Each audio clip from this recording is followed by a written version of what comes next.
maaragtay aad ku hamadoonaysiin inaad uga qabatiin gobolka shilka shanaad iyo dalka Ethiopia dhamaanba.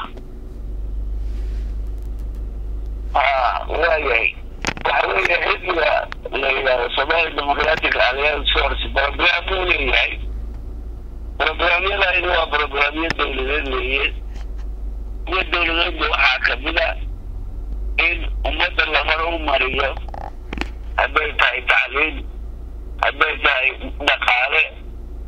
hadday tahay dhaqan in la horumariyo iyo programkiisu uu yahay haddii aan doorashada helada programka ani sheegay ayaan ku soconaynaa waxa uu kale u yeelanayaa waxa la yidhaahdo horumarin ama priority waxa weeye gobolkani waa gobol dib u hadhay oo Ethiopia dib uga hadhay weeyaan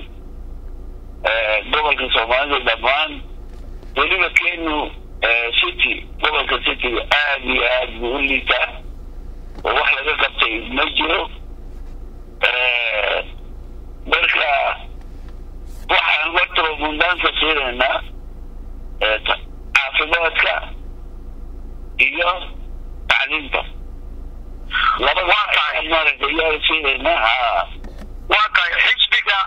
Somali Democratic Alliance xisbi muddo soo jira weey saan ognahay waa xisbi muddo soo jiray xisbi ololooyin badan ka qayb galay inkastoo maanta maaragtay loo fasaxay inay si ballaaran uga qayb galaan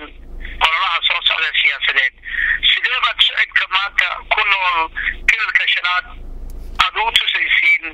in uu xisbigu maanta waxyaalo ka gedisan oo ka wanaagsan inuu u wado iyaga waxay ku garanayaan ciddii intii hore soo xukumaysay doorashada helaysay dadka ku jira iyo dadka ururkan ku jira ayaa kala duwan ururkan waxaa ku jira dad badan oo khibrad leh oo tacliin sare leh oo da'doodu ay gaarsiisan tahay dowladnimo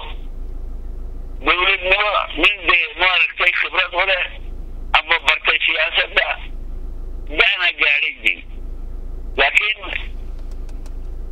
kolkii hore waxaa jiray in maaragtay ay dhalin yaryar oo weli aan baalugin siyaasadda u baalugin dhaqan u baalugin hiddo u baalugin yaa maaragtay yaa qabanaysay meesha taasina waxay keentay maaragtay in dhibaatooyin waxba laga qaban waayo way tahay ba'dii maaragtay way tahay waa la ogsoon yahay horta waxaa ku tusaysaa gobolada kale ee jigjigiya dhinaca ka xiga sida u dhisan tahay iyo gobolka city sida u dhisan yahay gobolka city magaalada Daradaba iyo Shiniile wadada yar ee 7 kiiloomitir u dhaxaysa xitaa ma dhisno dadku aad bay u liitaan laakiin ma waxaad leedahay xisbiga maanta ahaan kilka shanaad ka taliya lacag faraqaya maanta quwad ballaaran oo siyaasadeed ku leh Somali Democratic Alliance way ka guuleysan kartaa oo sidee uga guuleysan kartaa dhageystayaasha waxaad uga sheegi kartaa guushu waxay ku xidhan tahay dadkay ku xidhan tahay waxa kaloo ay ku xidhan tahay sida ay dimuqraasiyadu ay u hirgasho ayay ku xidhan tahay haddii markaa uu shicibkuna doorto waxa weeye annagu waxaa nahay da'dii dowladnimada maamulaysay baan gaadhnay oo bay aqoon tahay marka waxa weeye dowladnimada waa la bartaa laguma dhasha waxa waa cilmi siyaasaddu waa dhaqaaluhu waa cilmi kolka waa la bartaa waxa weeye laguma dhasho imanka waa dhaweysay unbaa dhulkii haya waa tahay waa dhaweyta waxaa dhacday in dowladda Japaanka iyo USA khaasatan dowladda Mareykanka iyo European Unionku aad iyo aad ay u maalgeliyeen horumarinta xagga gobolka city waxaa dhacday oo lagu maqlay in lala wareegay lacagtaasi oo xagga iyo jiga loola kacay sideeba xisbigaagu arrimaha caynkaas oo kale ugu hortagi karaan ila maxayna ka qaban karaan inay aad iyo aad uga dambayso waxaa ka mid ah xoolo dhaqatada sidii loo gobolka Idris City laba beero qura laga hirgeliyay iyo inta ay ka badan loo soo qiimeeyay xitaa caasimada Addis Ababa maanta lala wareegay gobolada kale la geeyay sidee baad ugu hortagi kartid anigu xisbigeed ay ku xidhan tahay qorshaha iyaga ay tahay ku xidhan tahay wixii kolka aan aragno waxa weeyaan jigjiga kolka la tagay gobollo badan baa hay-adda communication leeyahay gobollada badan rag baa kasoo wada baxaya ragga ay dawlad soo fadhiisanaya marka dee sida uu u kala cilmi badan yahay uu wax u kala qaadani sida uu u kala karti badan yahay uu wax u kala qaadani oo wax waa qaadani dowladda Itoobiya ma u malaysaa maanta inay dimuqraadiyad xalaala inay keento qololaha ay ku keento ay ilaaliso in lagu shubto aba inay timaado boob la boobo saxaaradaha ma laga yaabo dowladda Itoobiya inay diyaar u tahay waxa weeye Itoobiya diyaar bay u tahay laakiin mid baa iska jira horta dhaqan baa jiray soo jiray iminka 20 sano dhaqankaina waxa weeye wax boob iyo wax kala qaaday iyo kala bursa iyo maaragtay ururada kala iska xidhi iyo wax buu kala iska jiray dhaqanka caynkaa soo jiray iman karaa meelaha qaarkood oo kulka shanaada waa ka fadnay aad bay ugu yihiin Itoobiya city baa u dhow laakiin anagu dhinacan city kama baqayno laakiin way dhici karaysaa laakiin Itoobiya waxay tiri doorashadu waa xor waa la soo galayaa kolka waxay noqonaysaa doorasho nabadgelyo ayay noqonaysaa oo free and fair ah mudane buuxisay waxa go'aan lagu maqlaa dad badan oo ka cawda in ay kalalka shanaad gobolka city uu ka mid yahay dhibaato ma ayna wax wanaagsan ay ka arkin maadaama ay jigjiga ka dheer tahay waxay aaminsan yihiin inay ka go'aan ay kalalka shanaad city laga gooyo oo budgetkeega iyo horumarkeega ay gooni u raadsato xisbiga wuxuu ka qabaa fikradda way jirtaa ciisuna uu qabaa iminka uu qabaa waxa uu qabana waxa weeye waxyaabaha uu tabanayo weeye dhibaatooyinka uu tabanayo haddii wax laga qaban waayo waxa weeye xeerku noo fasaxayaayo waan ka go-aynaa kililka waana ku dhawaaqnay mar hore laakiin iminka waxa weeye haddii waxyaabihii dhibaatooyinkaan soo sheegnay wax laga qaban waayo dariiqa unbay ku dambayni waa tahay laakiinse waxaa jirta dad badan oo kililka siiba city ka soo jeeda oo Djibouti iyo u haajiray waayadii dagaalada iyo anaga oo xitaa maanta dibadaha joogna maxaad oran lahayd kuwaasi sida ay gobolkooga iyo dadkooga u soo taageeraan waxa weeye arrintaasi waa run weeyaan waxa shaqadu ka adag yahay kolka ragga kilka shanaadiya u tegiyey tala mataalo dad dowladnimo u baaluqayna meesha ma joogo oo wixii iminka 20 sano ka dambeeyey ciyaalkii waxbartada meesha jooga waa dhalinyaro fiican laakiin dee khibradii male aqoonsi ma yeelan karaan waxa weeye iskama celin karaan rag 78 joo dowladda soo xukumi jiray oo kililka jooga ma hor joogsan karaan oo aqoon ay u joogsadaan male kolka dee meeshii niibaa bannaan kuwa jooga maaragtay hadday tahay dibadda kuwa tahay Djibouti hadday tahay meeshii niibaa bannaan de waa runtaada waa runtaada iga raalaho waa kaa dhexgale waxaa dhacda maanta Itoobiya waxaa la arkaa oo mid walba inay dhulkooga ay dhisanayso oo ay maaragtay dadka xitaa dibadaha u jooga waxaa dhacda nasiib darro maanta kuweyna xitaa xagga ka yimiday in ay xitaa ay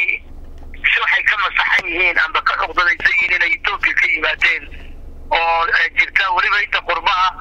diidanba inay ka hadasho amba inay wax lagala qabato sidee baad kuwa adu dhiirigelin lahayd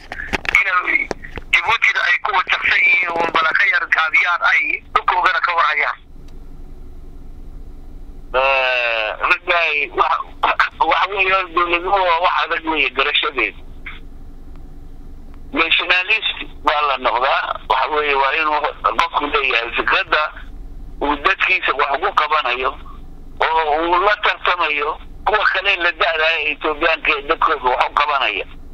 waa inuu aqoontiisu gaarsiisan tahay inuu la tartami karo uu dadkiisa isna ka xanuunsan karo dhibaatooyin haysta inta doonay ha ahaato maaragtay hadday yimaadiin badan tasonkaas way karayaan gobolka city inay ka beddelaan duruufta uu ku nool yahay iminka laakiin ma jiraan raggi waxaana si daro lagu maqala oo kale waadaan ku soo gabagabeeyo waraysigeena su-aashan in waxaa jirta maanta dhalinyarta maamulka uga qayb gasha city ay dagaal culusba ku hayaan dhaqankii odayadii ahaa iyo ogaaskii iyo xitaa inay weerar ku hayaan ay yidhaahdeen baa la yidhi annagaa u siyaasiya annagaa maamulayna reerka ciise marka uma baahni oday dhaqameed taa maxaad kula tali lahay dhalinyarta fikradaha maanta xabaarsan waxa weeye taasi waa garasho la'aantii aan soo sheegay weeye khibrad la'aantii aan soo sheegay weeye jirto dad birimageydi ah oo aan la heli karin aan waxaa la odhan karin sida boqorka oo kale marka dee weli rag uma baalugin oo arrintaas siyaasadii uma baalugin taabaa ka siisa inay maaragtay waxa ku hadlaan dhimashada ah iyagana taariikh xumo fool xumo ah inay sameeyaan waa garashooyinkii aan soo sheegay siyaasiga ah hase ahaato rag baa ka sarrayn kara oo maaragtay amar siin kara sidaa yeel sidaa soo yeel aan ku dalliciye tanan ku siiye lacagan ku siiye wax aynkaa iska jira buuxiseen maxaa keenay waa haysta iyaka waa runtaada buuxiseen maxaa keenay horta meeshu ciise degan yahayba waktiga maanta inay daayacan tahay waxaa lagu maqalaa in magaalada ay shaca la yidhaahdo maamulka hoose inaa lagu daray 3 nin oo xabashiya oo dhulka aan deganaynba inay ka mid noqdaan maamulka magaalada ay shaca maxaa keenay taa oo say ku yimaadeen waxbaan gacanta loogu jirin marka laga yaabaa waddanka waxaa qabsaday rag tashaday baa qabsaday rag tashaday unbaa iska celin kara tia markaa anaga ka hadlay marka waxaad leedahay maadaamuu ciise seexday dhulkiisii waa loo tashaday oo ilaa la qaato oo nala wareega loogu daray because waxaa ani ahaana la yaabay magaalada ay shaca aad baan u aqaanaa cidba wax habashiyo degan ma jirto askar yar oo meesha joogi jirtay maanta inay ka mid noqdaan waxa loo yaqaano city councilka amba koonseyga viilka oo afafka qaadan la yidhaahdo dowladda hoose inay 3 ay u fadhido cidda u fadhidana ma garanayno waa arrin laga yaabo wey waxay soo haysatay 20 sanaba wax jiliga maaha marka maxaad u sheegi kartaa iminka dadka ciise meel ay joogaan badii dadka Soomaaliyeed dhammaan sida ay dhulkooda ay u maamushaan waan kusoo gabagabee waraysigeena maxaad u sheegi kartaa oo maxaad kula tali kartaa waxaan kula talinayaa horta inay ku adkaadaan waddaninimadooda inay daafacaan waddaninimadooda meel ay joogaanba in ay iyaku taliyaan haddii dad kaloo Etoobiyaan xitaa la degan yahay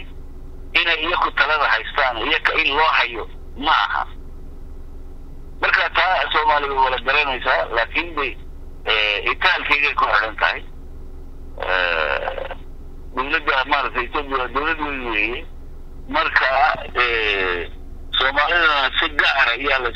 iskaga ilaaliyaa waa dadji waa la yidhaa kolka waxa weeye dadku waxa way garanayaan